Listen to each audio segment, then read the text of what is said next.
Kajian Kitab.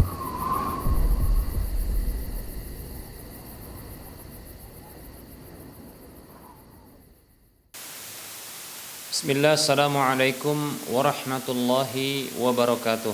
Innal hamdalillah nahmaduhu wa nasta'inuhu wa nastaghfiruh wa na'udzu billahi min shururi anfusina wa min sayyiati a'malina. May yahdihillah fala mudilla lahu wa may yudlilhu fala hadiya lahu.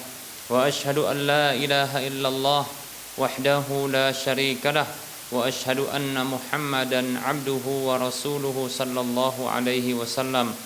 Qala Allah tabaraka wa ta'ala, ya ayyuhalladzina amanu taqullaha haqqa tuqatih wa la tamutunna illa wa antum muslimun.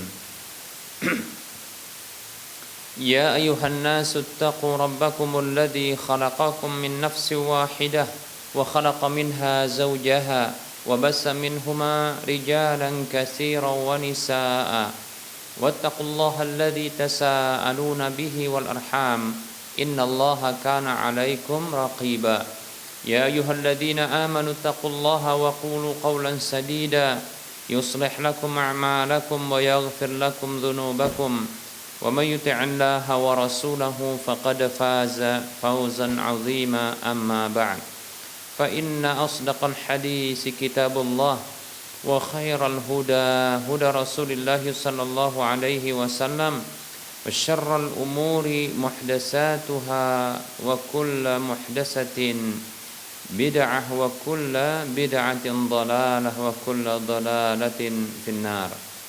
Para muslim, para pemirsa Rosyad TV dan para pendengar radio Minal Mengaji serta para pemirsa media-media sunnah yang turut serta menyiarkan kajian ini, kami ucapkan syukran jazilan wa jazakumullahu khairan kepada para media yang turut serta menyiarkan kajian ini. Bersyukur kita kepada Allah Subhanahu wa taala atas semua nikmatnya. Selawat dan salam tak lupa kita ucapkan untuk nabinya Muhammad sallallahu alaihi wasallam.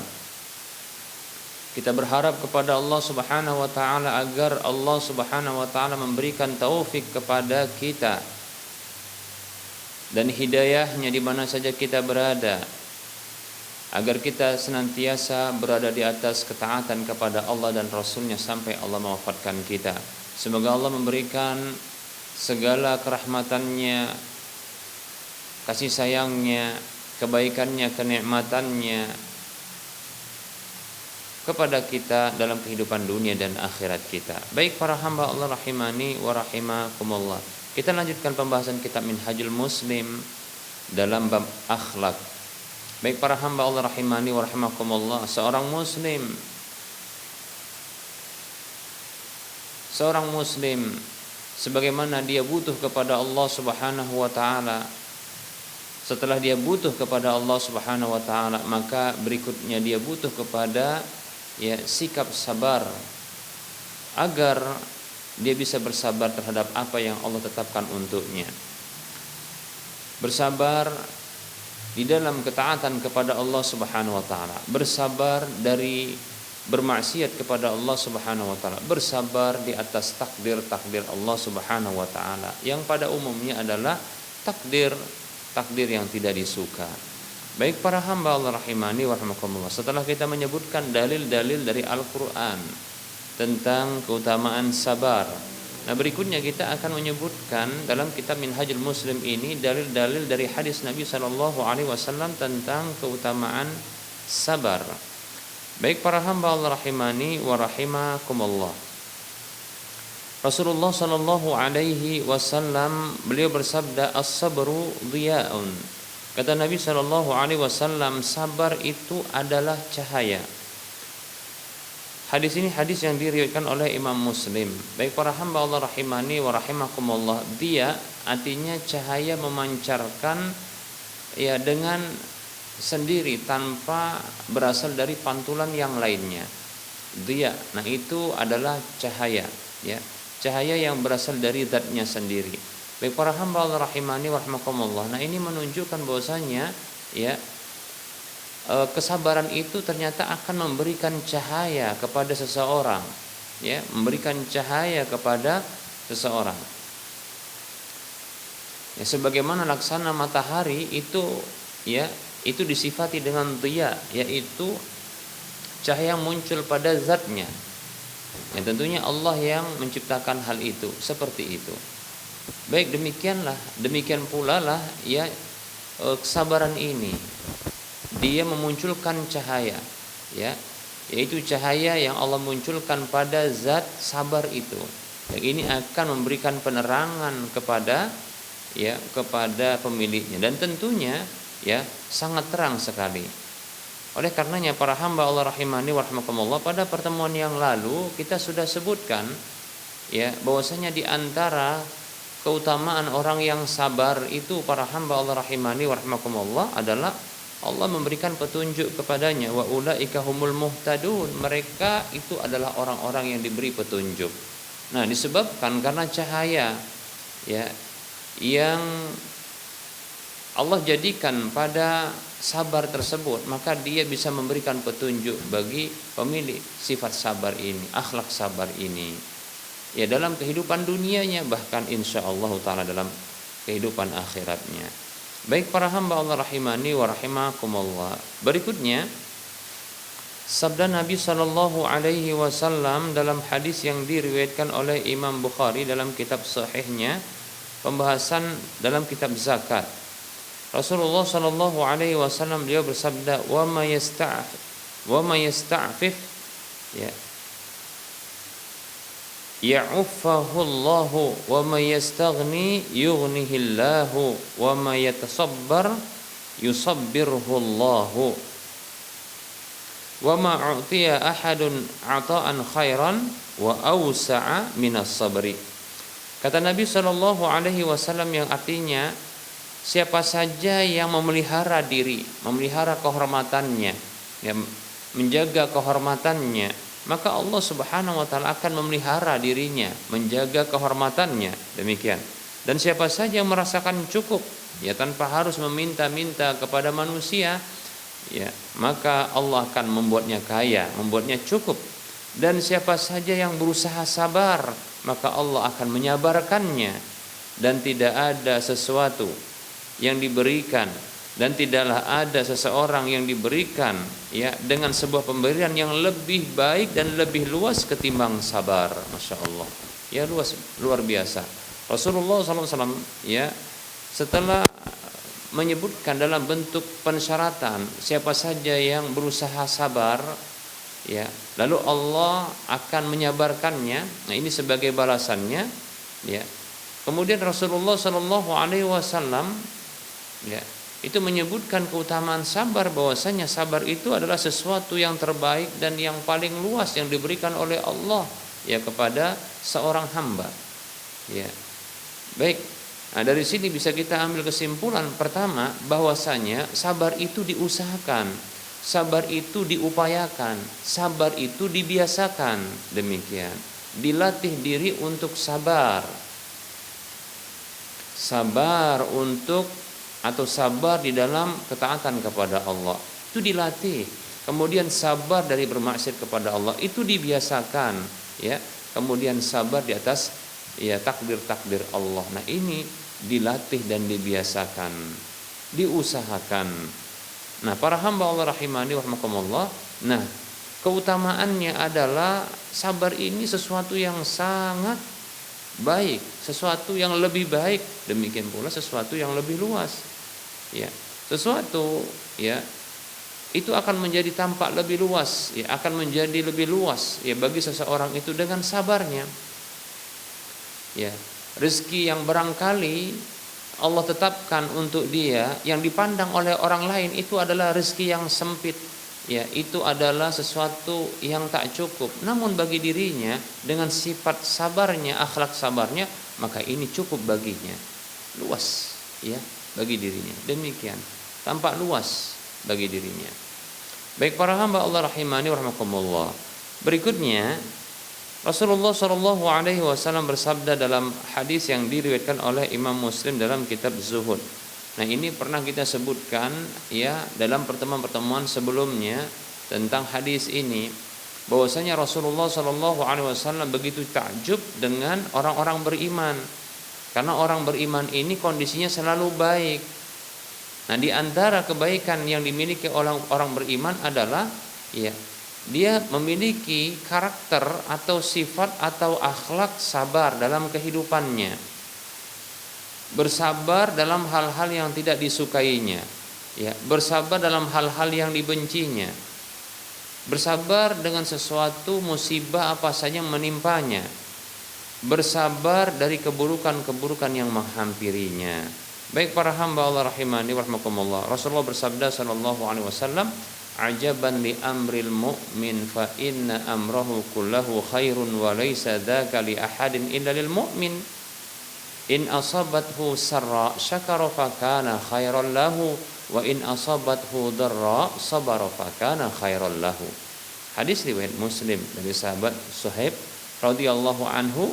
Rasulullah sallallahu alaihi wasallam dia bersabda, "Ajaban li amril mu'min," sungguh menakjubkan, sungguh mengagumkan ya, perkara perihal kondisi orang beriman itu. Fa inna amrahu kullahu khairun, karena sesungguhnya seluruh perkaranya, semuanya itu, perkaranya, kondisinya, keadaannya, perihalnya itu baik. Wa laysa dzaka li ahadin illa lil mu'min, dan tidaklah hal itu terjadi berlaku bagi seorang pun kecuali bagi orang beriman, bagi orang mukmin. Masya Allah, ya luar biasa. Jadi orang mukmin itu selalu baik hidupnya. Ya tentunya kita pingin ya hidup itu baik, maka jadi orang beriman, tapi sungguh-sungguh beriman, ya punya iman yang sejati. Ya. Baik para hamba Allah rahimani wa rahmakumullah. Bagaimana sih ya kondisi orang beriman itu yang selalu baik itu? In asabathu sarra, apabila ia ditimpa atau dihampiri dengan hal-hal yang menyenangkan, hal-hal yang menggembirakan, hal-hal yang ya lapang, hal-hal yang merupakan kebaikan dan kenikmatan, maka syakara fakana khairal lahu, itu baik baginya ya, maka dia pun bersyukur, itu baik baginya ya. Syakar, dia bersyukur kepada Allah, bersyukur dengan hatinya yang meyakini semua itu datangnya dari Allah Subhanahu wa taala ya, dan dia bersyukur dengan lisannya, dia ucapkan alhamdulillah, memuji dan memuja Allah Subhanahu wa taala, menyanjung Allah Subhanahu wa taala. Juga bersyukur dengan apa yang ada padanya ya, anggota badannya, hartanya dan seterusnya ya. Dia bersyukur dengan hal itu, dengan mentaati Allah Subhanahu wa taala, mengarahkan kenikmatan yang ada padanya itu untuk taat kepada Allah, bersyukur ya. Maka itu baik baginya tentunya ya. Karena Allah katakan la in syakartum la azidannakum. Sungguh bila kalian bersyukur aku akan tambahkan untuk kalian. Lihat itu, bersyukur akan menyebabkan adanya pertambahan, demikian seperti itu ya. Tentunya itu kebaikan, senantiasa bersyukur ya, seperti itu. Kemudian wa in asabathu dharra sabara fakana khairal lahu, apabila ia ditimpa oleh ya kemudaratan, hal-hal yang tidak menyenangkan, hal-hal yang menyusahkan, menyempitkan ya, merepotkan, keburukan dan seterusnya dari hal-hal yang merupakan kejelekan, maka dia sabar, dia bersabar. Senantiasa dia menyabarkan dirinya, menahan dirinya untuk berada di atas ketaatan kepada Allah, untuk menjauhi kedurhakaan, kemaksiatan kepada Allah, untuk terus dia ya bersabar ya di atas takdir-takdir Allah yang buruk tentunya, yang pahit. Maka fakana khairul lahu, itu baik baginya. Baik para hamba Allah rahimani wa rahimakumullah. Nah, ini kondisi orang beriman. Semoga Allah Subhanahu wa taala menjadikan kita orang yang beriman. Baik para hamba Allah rahimani wa rahimakumullah, dalil yang lainnya ya dari hadis Nabi sallallahu alaihi wasallam tentang keutamaan sabar atau untuk motivasi sabar. adalah hadis Nabi Shallallahu Alaihi Wasallam yang diriwayatkan oleh Imam Bukhari dalam kitab Sahihnya, di mana Nabi Shallallahu Alaihi Wasallam pernah mendapatkan pengkabaran dari putri beliau bahwasanya ada anak dari putri beliau, anak dari putri beliau berarti cucu beliau yang itu sedang sakaratul maut, sedang sakaratul maut. Maka Nabi Shallallahu Alaihi Wasallam menyampaikan pesan kepadanya, akriha assalam, sampaikanlah salam kepadanya, wa qullaha, dan ucapkanlah kepadanya, inna lillahi ma akhadha wa lahu ma a'ta wa kullu syai'in 'indahu bi ajalin musamma faltasbir wa tahtasib. Jadi Nabi SAW juga memberikan ujangan kepada keluarga beliau tatkala ada hal-hal yang menimpa, hal-hal yang buruk, di antaranya ketika cucu beliau, anak dari salah seorang putri beliau itu dalam kondisi sakaratul maut, maka atau sudah meninggal dunia, maka Rasulullah menyampaikan kepadanya, inna lillahi ma akhadha, sesungguhnya milik Allah apa yang dia telah ambil itu, walahu ma a'ta, dan milik dia apa yang dia telah beri itu. Yang sudah diambil itu milik Allah, yang diberi juga itu milik Allah. Wa kullu syai'in 'indahu bi ajalin musamma, segala sesuatu di sisi Allah itu ada batas waktunya, ada ketetapannya, demikian. Maka fal tasbir, maka hendaklah bersabar, wal tahtasib, dan berharaplah pahala. Masya Allah, sabar dan mengharapkan pahala dari Allah Subhanahu wa taala atas musibah yang menimpa. Ini dua hal yang kita katakan ini beriringan insyaallah taala. Bahkan sesungguhnya pahala sabar itu tanpa batasnya. Pahala sabar itu tanpa batasnya seperti yang kita sebutkan dari Al-Qur'an dalam surah Az-Zumar ayat 10. Allah Subhanahu wa taala berfirman, a'udzubillahi minasyaitonir rajim, innama yuwaffas sabiruna ajrahum bighairi hisab. Sesungguhnya dibalas orang-orang yang sabar itu pahala mereka tanpa batas. Baik para hamba Allah rahimani wa rahimakumullah. Berikutnya Rasulullah sallallahu alaihi wasallam bersabda dalam hadis yang diriwayatkan oleh Imam Bukhari dalam kitab Sahihnya, begitu juga disebutkan oleh Imam Baihaqi dalam As-Sunanul Kubra, Rasulullah sallallahu alaihi wasallam bersabda, Allah berfirman. Jadi ini hadis kursi, sebuah hadis yang diriwayatkan Rasulullah SAW dari Allah langsung, Yaqulullahu azza wa jalla, Allah azza wa jalla berfirman, kata Rasulullah SAW, idza ibtalaitu 'abdi bihabibataihi ay ainaihi fasabara awatuhu minhuma aljannata. Kata Nabi Shallallahu Alaihi Wasallam, apabila aku menguji hambaku dengan dua orang yang dicintainya, yaitu pelipur matanya, barangkali maksudnya adalah anaknya, lalu dia bersabar, maka aku gantikan untuknya dari kedua putranya tersebut, atau putrinya adalah surga. Masya Allah, Hadis ini hadis yang sahih diriwayatkan oleh Imam Bukhari dan Baihaqi.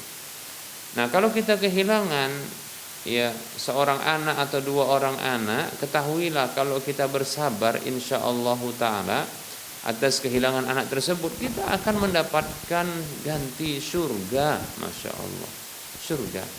Padahal anak itu dan surga itu milik Allah, karena Allah yang memberikan, itu milik Allah. Maka Allah ambil, lalu sabar, Allah ambil. Kalau seseorang menyadari bahwasanya memang apa yang Allah berikan ini miliknya, apa yang Allah ambil tadi itu adalah miliknya, disadari seperti itu, maka ini akan membantu seseorang untuk bisa bersabar. Ya sudah, kenapa harus marah begitu, Maka akhirnya sabar. Nah, kalau sabar seperti itu, Allah gantikan dengan surga. Nah, cobalah, anak itu adalah milik Allah, surga juga milik Allah. Nah, cuma kita saja yang menyadari, ya, yaitu ridho dengan ketetapan Allah, ridho, menerima tanpa marah, tanpa murka, maka Allah ternyata balas amal sabar itu dengan surganya. Baik para hamba Allah rahimani wa rahimakumullah, ya. Ternyata para hamba Allah rahimani wa rahimakumullah, ya, bersabar itu para hamba Allah merupakan sesuatu yang baik, ya. Sesuatu yang baik, ya, bahkan hal yang terbaik. Ya. Bersabar atas musibah kemudian bersabar itu ada satu yang baik insyaallah taala. Dan itu hadis berikut ini yang akan bisa juga bisa membantu untuk sabar. Berikut ini hadisnya, hadis diriwayatkan oleh Imam Bukhari. Kata Nabi sallallahu alaihi wasallam, "Man yuridillahu bihi khairan yusibahu minhu." Nabi sallallahu alaihi wasallam bersabda, siapa saja yang Allah inginkan kebaikan itu melekat pada dirinya, maka Allah berikan musibah kepadanya. Ya, Allah berikan musibah kepadanya, masya Allah, ya. Tentunya, ya, ketika diberikan musibah lalu dia sabar, ya. Baik, ya. Jadi itu ada sesuatu yang terbaik yang Allah inginkan, ya, bagi seorang hamba, yaitu Allah Subhanahu wa taala berikan musibah kepada seseorang, lantas dia bersabar atas musibah tersebut. Demikian, ya. Baik para hamba Allah rahimani wa rahimakumullah. Nah, selain itu, ya, Allah akan berikan, ya, keridhoannya ketika dia sabar dan menerima atas, ya, apa yang Allah tetapkan tersebut. Dalam hadis yang ini juga pernah kita sampaikan barangkali, ya, bukan hanya sekali. Ya, Rasulullah bersabda sallallahu alaihi wasallam dalam hadis yang diriwayatkan oleh Imam Tirmidzi di dalam kitab sunannya di nomor hadis 2396. Rasulullah sallallahu alaihi wasallam bersabda, "Inna 'idhamal bala'i ma'a 'idhamil ajri." Kita ulangi. "Inna 'idhamal jazaa'i ma'a 'idhamil bala'i wa innallaha ta'ala idza ahabba qauman ibtalahum faman radiya falahu ridha wa man sakhata falahu sakhtu." Kata Nabi sallallahu alaihi wasallam, sesungguhnya besarnya ganjaran pahala seiring dengan besarnya bala musibah yang menimpa. Dan sesungguhnya Allah Ta'ala apabila mencintai satu kaum, maka Allah menguji mereka, memberikan ujian kepada mereka. Maka siapa saja yang ridha, maka dia mendapatkan keridhaan Allah. Dan siapa saja yang murka, maka dia mendapatkan kemurkaan Allah. Demikian para hamba Allah rahimani wa rahimakumullah. Baik, yang terakhir yang bisa kita sebutkan, ya, dalilnya, ya, hadis Nabi sallallahu alaihi wasallam, ya, bersabda dalam hadis yang diriwayatkan oleh Imam Tirmidzi dalam kitab sunannya di nomor hadis 2399. Rasulullah sallallahu alaihi wasallam bersabda, "Ma yazalul bala'u bil mu'mini fi nafsihi wa waladihi wa malihi hatta yalqallaha wa ma alaihi khati'atun." Nah, kata Nabi sallallahu alaihi wasallam, senantiasa, ya, bala musibah itu menimpa seorang mukmin pada dirinya, anaknya dan hartanya sampai dia ketemu dengan Allah dalam kondisi, ya, tidak ada bersamanya dosa. Masya Allah. Nah, dari sini, ya, bisa kita ambil kesimpulan bahwasanya memang, ya, bala musibah itu penggugur dosa insyaallah taala. Ya, tentunya apabila sabar dan menerima. Demikian, ya. Seperti itu, ya. Seperti yang pernah kita sampaikan juga, ya, dalam hadis yang kita katakan lebih dari satu, kita sebutkan saja yang riwayat Muslim. Kata Nabi sallallahu alaihi wasallam, "Ma yusibul mu'mina min syaukatin fama fawqaha illa rafa'ahu Allahu biha khati'atan aw hatta anhu biha khati'atan." Kata Nabi sallallahu alaihi wasallam, ya, tidaklah ada musibah yang menimpa seorang mukmin, baik itu duri yang menusuknya atau yang lebih parah ketimbang duri itu, melainkan dengannya Allah mengangkat derajatnya atau dengannya Allah menghapus kesalahannya. Masya Allah. Jadi senantiasa Allah berikan musibah-musibah ternyata adalah kebaikan yang Allah inginkan, yaitu dihapuskannya dosa, kemudian ditinggikan derajatnya. Dihapuskan dosa sampai dia bertemu dengan Allah tidak punya dosa sedikit pun. Lalu dengan apa Allah akan menyiksanya? Demikian. Sebab apa Allah menyiksanya? Karena sudah dihapuskan dosanya dengan musibah yang menimpa. Nah, itu kan kebaikan yang Allah inginkan pada hamba. Nah, seperti itu. Tentunya sabar dan menerima. Demikian para hamba Allah rahimani wa rahimakumullah. Ya, bersabar. Ya, menerima. Semoga Allah Subhanahu wa taala menjadikan kita termasuk orang-orang yang sabar. Semoga Allah Subhanahu wa taala menjadikan ya termasuk kita menjadikan kita ya termasuk orang-orang yang menerima ridho terhadap ketetapan Allah. Amin ya rabbal alamin. Baik para hamba Allah rahimani wa rahimakumullah, kita buka saja sesi soal jawab bagi para pemirsa dan para pendengar yang ingin berinteraktif, yang ingin bertanya, maka silahkan ya hubungi nomor layanan kami 0 ya 12 08 12 nah, 8834. Baik para hamba Allah rahimani wa rahimakumullah. Ini ada pertanyaan.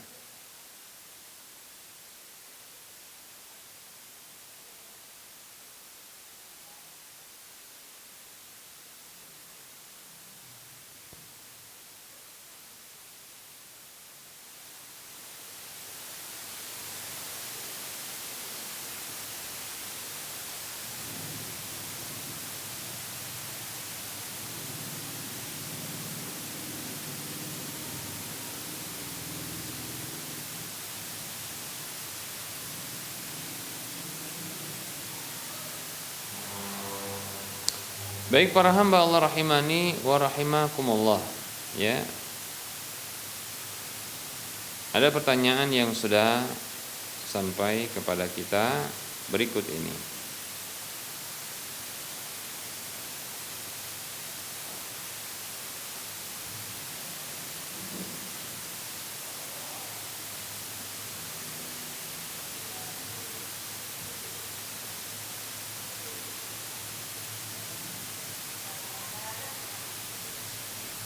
Assalamualaikum warahmatullahi wabarakatuh. Ustadz, batalkah sholat seseorang apabila dia menjadi imam dan dia mengetahui bahwa posisi sholat berjamaah hanya 2 orang, maka berdiri di sampingnya, namun dia sholat dan makmumnya itu satu lagi di belakang.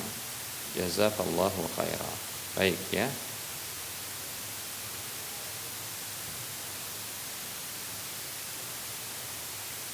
Waalaikumsalam warahmatullahi wabarakatuh.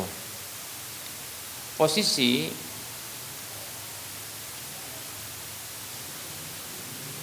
imam dengan makmum yang hanya berjumlah 2 orang, yaitu satu imam satu makmum, ya.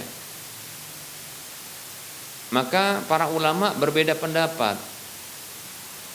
Pendapat yang pertama, posisi imam dengan makmum itu sejajar, ya, tanpa ada yang mundur, tanpa ada yang maju. Ini pendapat yang kuat berdasarkan hadis-hadis yang datang tentang masalah ini, ya.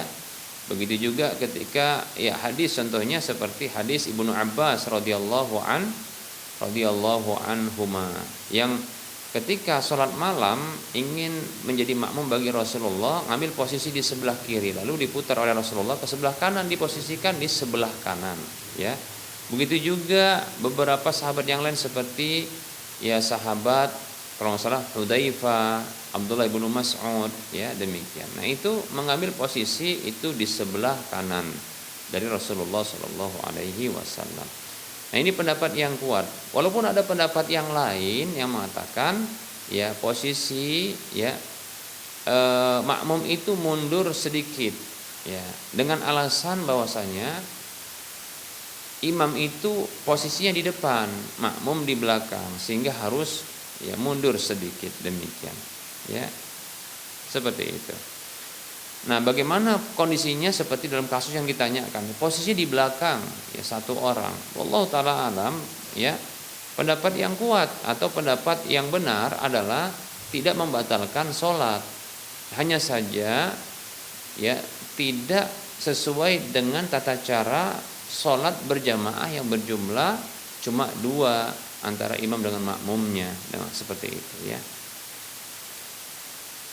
Ya artinya ini hanya mengurangi keafdolan sholat berjamaah tersebut ya, karena salah dalam mengambil posisi ya sholat berjamaah, demikian ya. Jadi tidak sampai membatalkan sholat berjamaah itu ya, apalagi sampai dikatakan batal sholat keseluruhannya. Ini tidak tepat ya pernyataan seperti ini ya. Yang benar adalah tidak sempurna sholat berjamaahnya, demikian ya, mengurangi keafdalan salat berjamaah. Wallahu ta'ala a'lam. Wa anta fajazakumullahu khairan.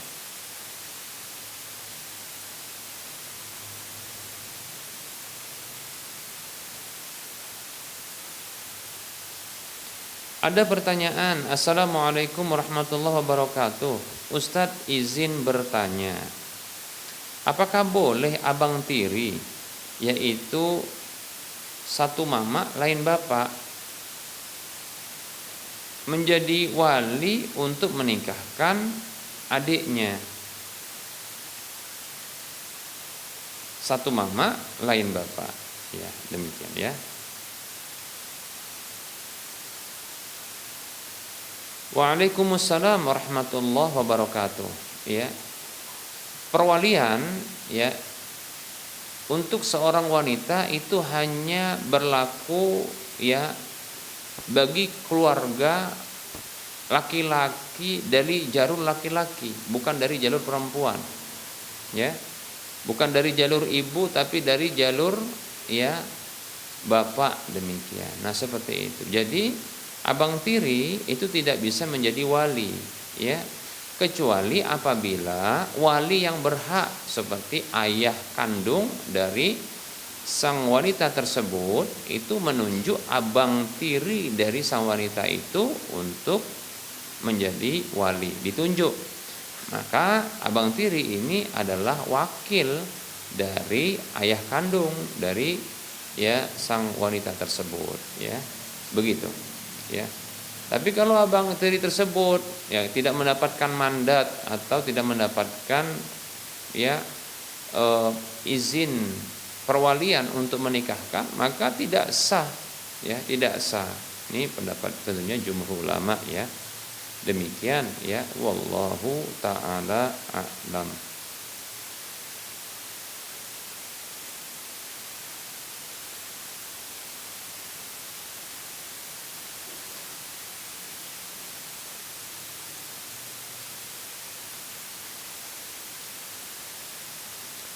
Ada pertanyaan. Assalamualaikum warahmatullahi wabarakatuh. Ustadz, bagaimana sikap suami jika merasa sudah tidak dihargai istri?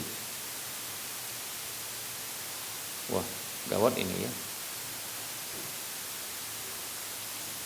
Waalaikumsalam warahmatullahi wabarakatuh. Semoga Allah subhanahu wa ta'ala memberikan kepada kita pasangan-pasangan yang soleh atau soleh. Amin ya rabbal alamin. Baik ya, kalau seorang suami merasa tidak dihargai istri, maka sikap suami adalah melakukan usaha supaya dia punya harga di hadapan istri. Gitu caranya. Ya gimana caranya? Ya nggak perlu tawar-menawar dengan istri dong.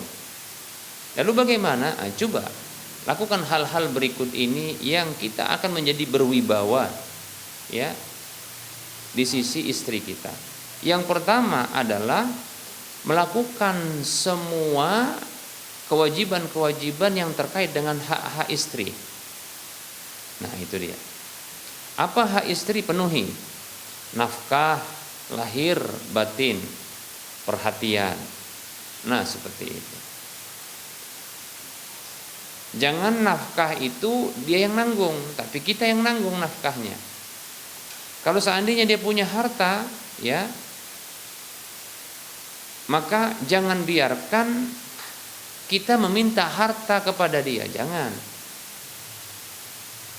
Sebisa mungkin maka kita itu memberikan nafkah kepadanya, sebisa mungkin, ya, sekuat ya semampu kita untuk menafkahinya, ya.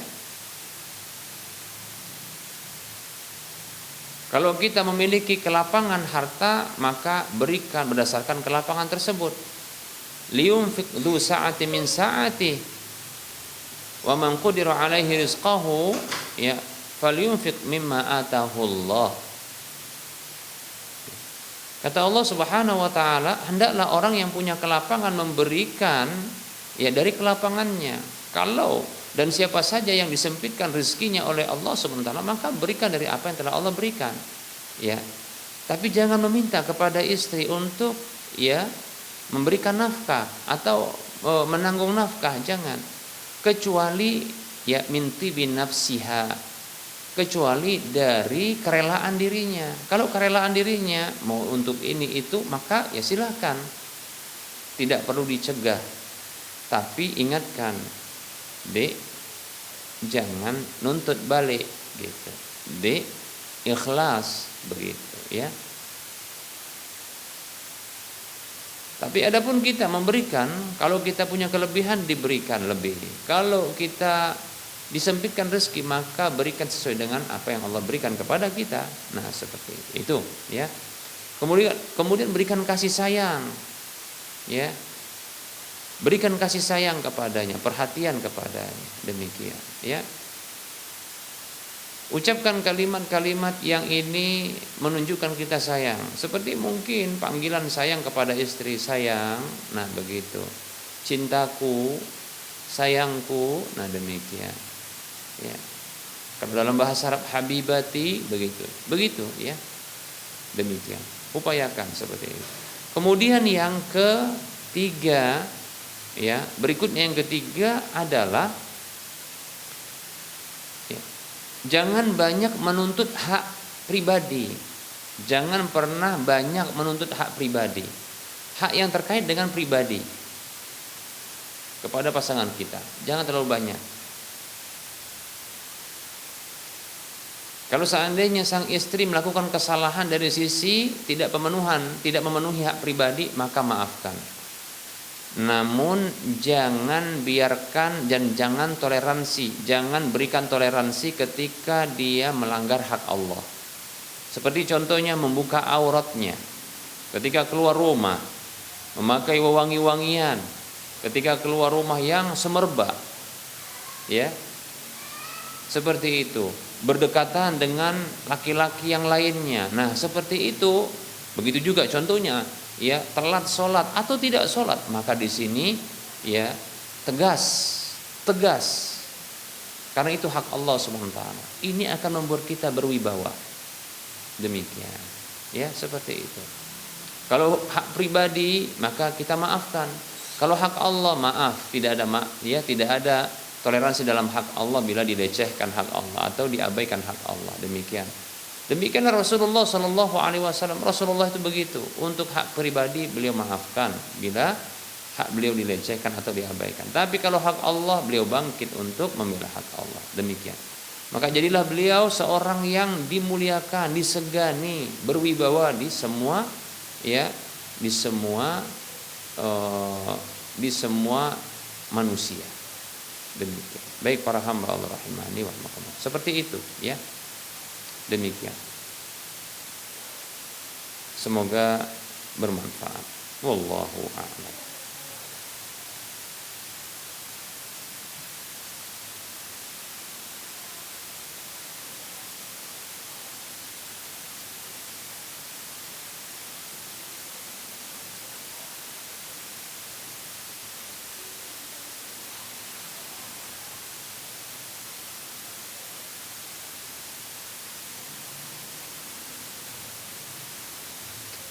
Ada pertanyaan, Assalamualaikum Ustadz, apakah ketika kita ingin ganti mobil pribadi dari yang kecil menjadi lebih besar, ya, agar bisa muat ponakan-ponakan, keluarga, ya, yang lainnya, atau kita katakanlah beli mobil yang tadinya belum punya mobil, atau punya mobil tapi ganti mobil yang dengan lebih besar, ya, atau ganti kendaraan, ya.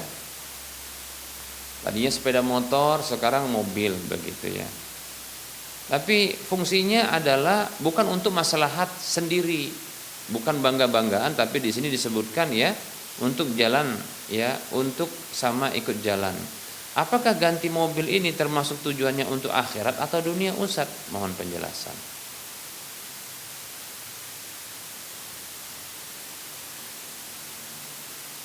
Waalaikumsalam warahmatullahi wabarakatuh. Urusan mobil, hukum asalnya adalah urusan dunia. Hukum asalnya adalah itu urusan dunia. Al aslu fil asya'i al ibahatu. Hukum asal segala sesuatu itu boleh-boleh saja.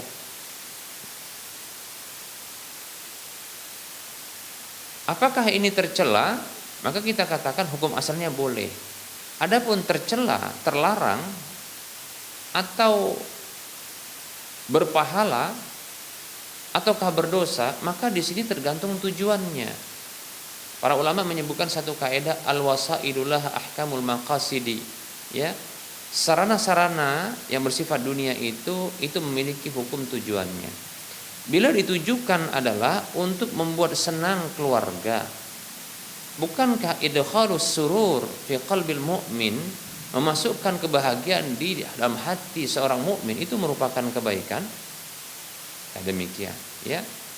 Memudahkan ya orang lain, ya, memudahkan orang lain dalam urusannya, ini bukankah merupakan kebaikan? Ini urusan akhirat tentunya, karena terkait dengan ya niat yang nanti pahalanya diambil di akhirat.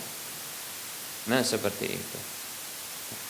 Menyenangkan ya anak sendiri, ponakan sendiri, keluarga sendiri, maka ini tidak masalah mengganti mobil, ya. Seperti itu. Bukan hal-hal yang tercela. Demikian. Ya. Yang penting bukan untuk bangga-banggaan, bukan untuk ria-riaan. Nah, seperti itu. Ustadz, beli mobilnya itu yang mahal sekalian. Kenapa? Supaya nanti ya tidak gampang masuk bengkel. Nah, katakan begitu. Yang mahal atau yang besar dan mahal sekalian. Kenapa? Ya, atau baru sekalian. Kalau mahal kita katakan nggak mesti ya. Tapi baru, kalau baru biasanya mahal, ya. Ini fungsinya agar tidak gampang masuk bengkel, supaya nggak repot juga ngurusin nanti. Maka seperti ini tidak masalah pula, demikian, ya. Tidak masalah insyaallah ta'ala. Yang penting jangan sampai ada tujuan ria. Ria itu pamer, mufakharah. Mufakharah itu adalah bangga-banggaan kepada di hadapan manusia. Maka ini merupakan keburukan, tercela. Kata Nabi sallallahu alaihi wasallam, wa in kana kharaja riya'an wa mufakharatan fahuwa fi sabilis syaitan. Hadis riwayat Tabrani. Nah, kalau apabila seseorang itu dia keluar dari rumahnya, maksudnya adalah untuk riya, pamer sama orang, wa mufakharatan, bangga-banggaan, cari harta atau nunjukkan harta, maka yang seperti ini adalah fahuwa fi sabilis syaitan. Maka dia itu berada di jalan syaitan yang seperti ini. Tercela tentunya. Demikian, ya. Seperti itu. Tapi kalau untuk urusan dunia asalnya boleh.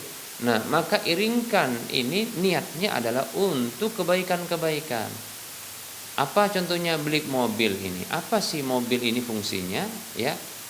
Fungsinya memang untuk transportasi. Kemudian apa sih fungsinya? Agar tidak merepotkan, ya. Contohnya anak dan istri ketika naik kendaraan sepeda motor karena panas-panasan, maka beli mobil. Nah, ini tidak masalah, ya. Agar silaturahim terasa nyaman, ya, ketika naik mobil, bukan karena mau bangga-banggaan dengan keluarga yang lainnya atau tetangga yang lainnya. Nah, seperti itu, ya. Ganti mobil contohnya ya agar tidak rewel, ya, mobil yang baru ini, karena yang lama itu rewel, ya. Di jalan nanti repot kalau mogok contohnya. Tidak masalah ganti mobil, silahkan, ya. Seperti itu. Ya, menyenangkan contohnya ponakan atau keluarga orang tua agar bisa diajak jalan-jalan, ya, ke satu tempat. Memasukkan ya kebahagiaan kepada hati, kebahagiaan ke dalam hati-hati saudara-saudara, bahkan kaum muslimin secara umum, ya. lebih-lebih orang tua, maka ini merupakan kebaikan. Demikian, seperti itu. Dan kalau ada muncul dari syaitan, ini bangga-banggaan, ini riya, ini yang ditepis, ini ditepis, ini ditepis, bukan untuk itu, bukan untuk itu. Demikian, ya. Wallahu ta'ala a'lam. Semoga bermanfaat.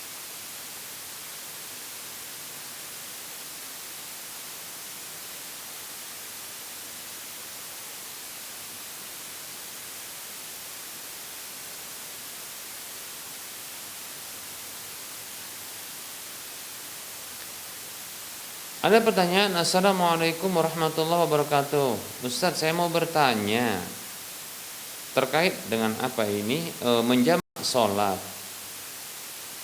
Ya.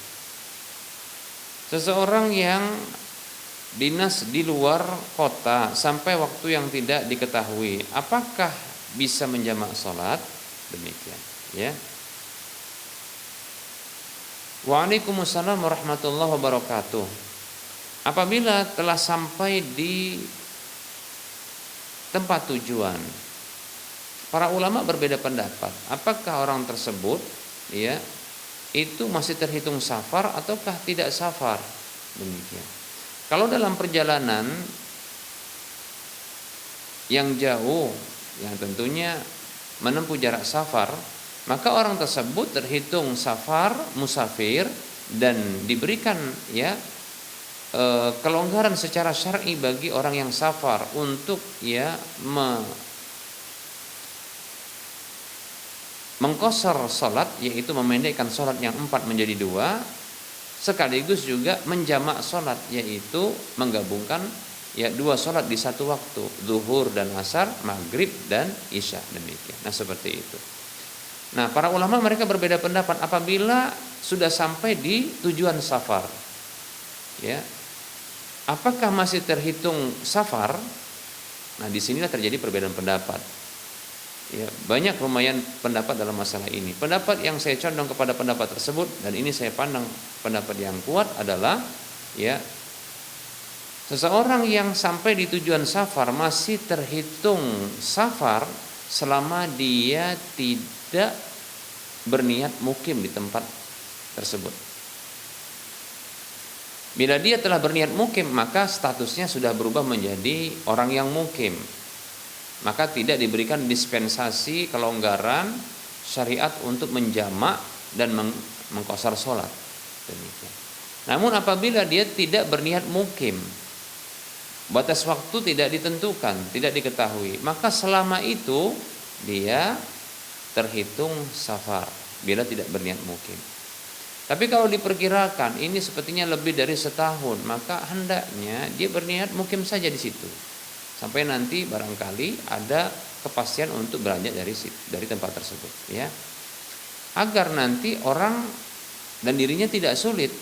Orang lain itu melihatnya, kenapa kok selalu, ya, menggabungkan sholat atau memendekkan sholat. Nah, ini kan menjadi permasalahan, ya, orang akan barangkali bersangka buruk kepadanya. Demikian, ya. Tapi kalau dalam jangka waktu yang mungkin masih hitungan bulanan, maka silakan selama tidak berniat mukim, maka di tempat tujuan tersebut dia terhitung safar, sehingga, ya, dibolehkan baginya, ya, syariat bagi orang yang safar, yaitu menjamak sholat, ya, mengqashar sholat. Hanya saja perlu dibedakan, ya, antara afdol atau tidak afdol, ya. Dalam kondisi lapang, ya, ketika di tempat tujuan itu lapang, namun masih terhitung safar karena tidak, ya, karena masih berniat musafir dan tidak safar, tidak mukim, ya, maka hendaknya kalau lapang kondisinya silakan ikut sholat berjamaah dengan makmum jamaah setempat. Demikian. Sehingga bisa berkenalan dengan kaum muslimin yang ada di wilayah tersebut, begitu, ya. Demikian. Ya, tekankan untuk melakukan qashar bila salat sendirian, ya. Adapun kalau jamak, maka silakan, ya. Kalau sempit silakan dijamak, digabungkan. Kalau lapang maka lakukan di salat, ya, di waktu masing-masing salat tersebut, ya. Adapun qashar ini lebih ditekankan, Ya, seperti itu ya. Wallahu taala a'lam.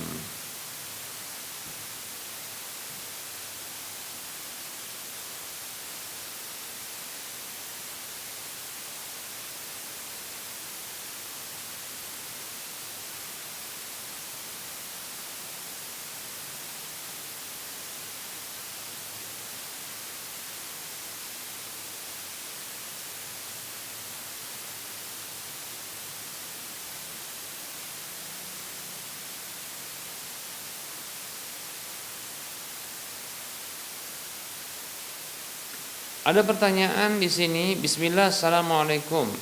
Ustadz, apa hukumnya membayar hutang di masjid? Syukran Ustadz.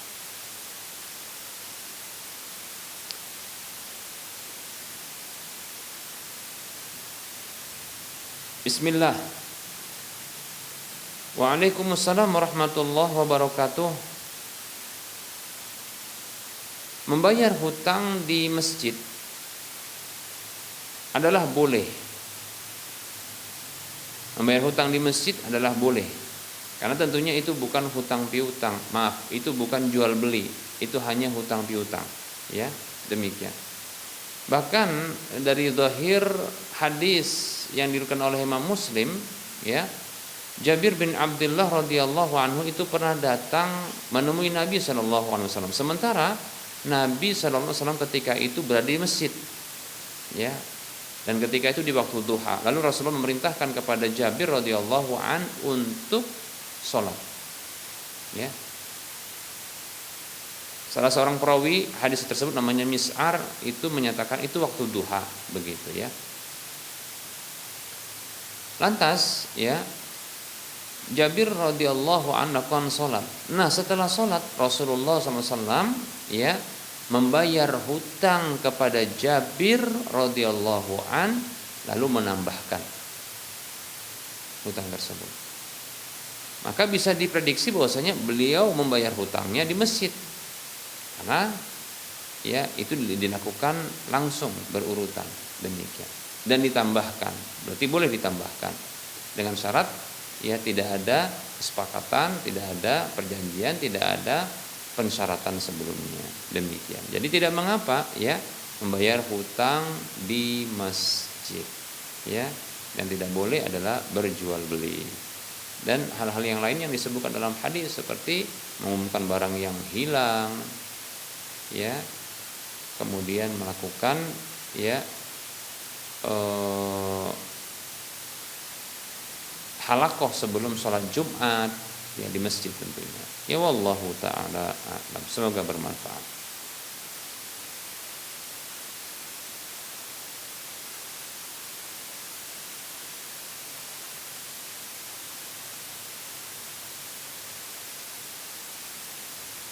Ada pertanyaan, bismillah, Fan Ustaz. Saya ingin bertanya, gimana dalam kondisi waktu sholat maghrib itu masih di atas pesawat dalam perjalanan sampai tujuan itu di waktu Isya. Apa yang harus dilakukan? Apakah harus salat maghrib di pesawat atau salat maghrib ketika sampai di tempat tujuan? Ya, jazakallahu khairan.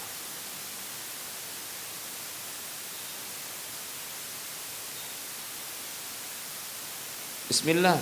Orang yang safar maka diberikan dispensasi untuk melakukan jamak salat. Ya. Ada syariat ya jamak salat dalam kondisi safar, yaitu menggabungkan dua salat antara salat duhur dengan asar, bisa di waktu duhur, bisa juga di waktu asar, dengan cara melewatkan salat duhur di waktu asar, baru nanti dikerjakan di waktu asar duhur dan asarnya di waktu asar, demikian ya, demikian. Bisa juga menggabungkan salat antara maghrib dengan isya, bisa di waktu maghrib ya, yaitu duhur dan asar di waktu duhur ya, atau maghrib dengan isya di waktu maghrib, demikian. Bisa juga ya di waktu isya, yaitu maghrib dengan isya ya, di waktu isya dengan cara melewatkan salat maghrib dari waktunya, kemudian nanti mengerjakan salat ya maghrib terlebih dahulu kemudian isya di waktu isya, demikian ya. Maghrib dan isyanya di waktu isya, demikian. Itu namanya jamak takhir, demikian ya. Jadi tidak masalah ya seandainya dalam perjalanan ya pesawat atau mobil atau ya kereta api kita katakan dalam kondisi safar, maka itu boleh ya untuk dilewatkan ya sholat yang pertama lantas dikerjakan nanti di waktu sholat yang kedua ya. Seperti contoh dalam kasus ini ya, sholat maghrib dilewatkan kemudian nanti melakukan sholat ya maghribnya sekaligus isya di waktu isya, demikian ya. Wallahu ta'ala a'lam. Semoga bermanfaat.